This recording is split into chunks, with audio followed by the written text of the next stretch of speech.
السلام عليكم ورحمة الله وبركاته. جمعة ونعيسان دقيستيال ملك الدنيا ذا كجوكتان يسوى البعد كيجويدي سوغار يكوزو دوادا برامج كمان هذا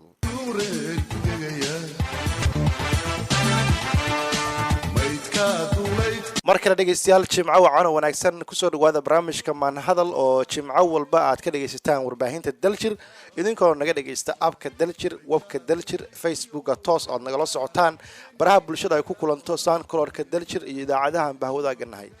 dabcan barnaamijka maanhadal jimco walba waxaanu kusoo qaadanaa hadba mawduuci taagan aan isdhihi karno bulshada Soomaaliyeed fikirkooda ayay ku darsan karaan maanta oo jimco ah taariikhduna ay ku beegan tahay 4 bisha 12 2020 waxaanu kusoo qaadan doonaa khilaafka cirka isku shareeray ee dawladaha Kenya iyo Soomaaliya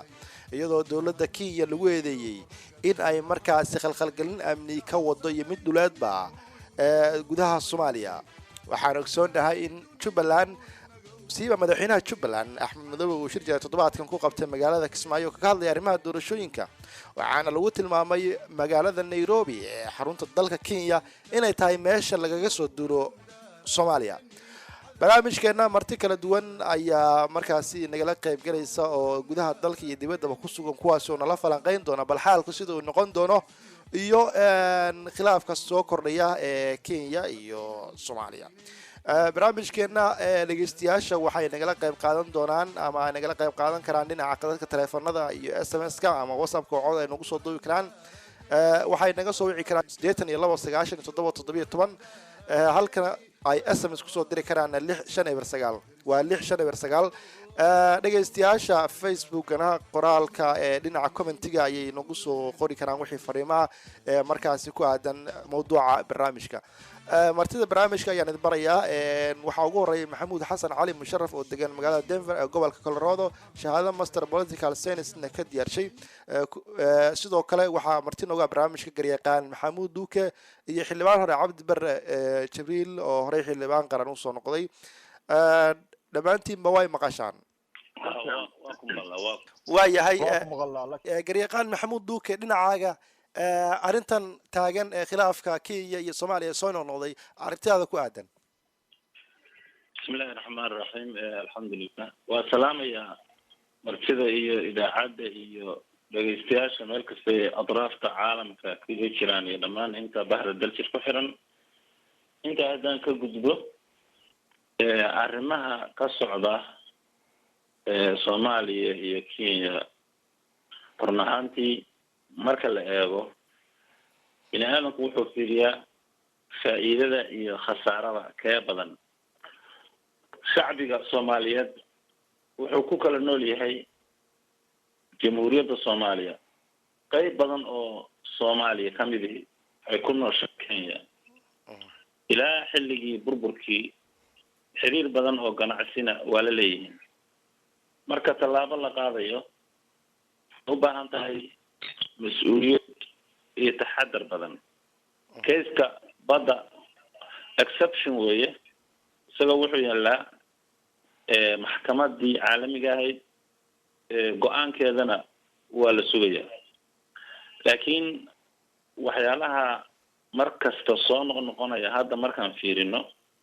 وأرمو لباتكوا جناعسيا ينلصا ذاتك بولسيو وكونول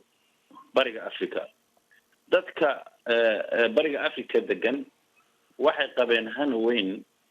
xilligii uu soo baxay doorashada ku guuleystay mudane maxaa Cabdullaahi Farmaajo iyo mudane Abey oo ka dambeeyay waxay maleynayeen deganaansho gobolka laga helo amniga oo kor u kaca integration yimaada ganacsiga oo improvement noqda لكن نصيب ضرر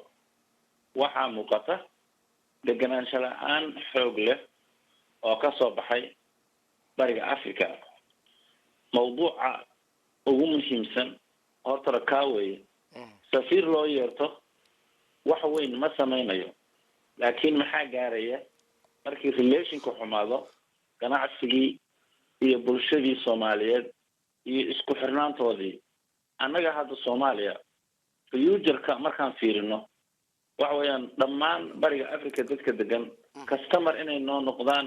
markaan dalkeena dejino dekada badan aan leenahay badeer baan leenahay caalamkii iyo waa bariga Afrika ka bilaabayna Afrikadii kaleeto marka ganacsigeena ballaarintiisu halkaasuu ku jiray marka waxaa muuqata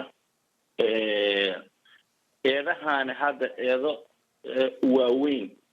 ma aha laakiin waxaa muuqata deganaanshihii meesha inuu ka baxay iyo meeshii la rabay mudane maxaa Cabdullaahi Farmaajo madaxweynaheenu xilliga doorashada mas'uuliyada adag oo flexible ah oo deganaansha oo soo dhaweyn ah ayaa adeeg yimid Puntland markii hadda madaxweyne Axmed Maxamed Islaan imaanayay halkaan doodo badan baan ka sameynay doodahaas dhamaantood waxay ku dhamaadeen wixii anagu aanu waakeynay oo ahaa Axmed Islaan iyo tiimkiisu in badan inay ka dadaaleen doorashada ayna shuruudahoodii soo buuxiyeen laakiin intervention xoog leh iyo ruuxid badan oo xagga villa Soomaaliya ka imaanaysay inay qasaysay marka waxay u muuqataa xilligii kala guurka inaan la geli karin dagaal inaan la samayn karin dhibaato waa xilli deganaansho u baahan tahay waa xilli ay u baahan tahay isku xirnaanta la ilaaliyo shir jaraa'id Axmed Madoobe ama Axmed Maxamed Islaan madaxweynaha Jubbaland Soomaaliya ku qaban karaa wax macna ma leh meel walba isagoo diyaarad saaran buu qaban karaa marka evidence-ga hadda saaka la keenay ka way doraad xiriirkay u jareen shalay waa ku noqdeen maantay gabagaba tahay waa ka noqdeen waxaan leeyahay arrimahaasi waxay muujinayaan deganaansho la'aan iyo bisayl la'aan siyaasadeed meeshan majual wax la wadaago baa jira wax la wadaago waxa weeyaan nolosha iyo isku xirnaanta bulshooyinka bariga Afrika degan ma kala maarmaan nin dhihi kara waa kala maarmaan ma jiro gacan birana waxba goyn mayso waxa hadda wasiirka warfaafintu sheegay in Tigray la diray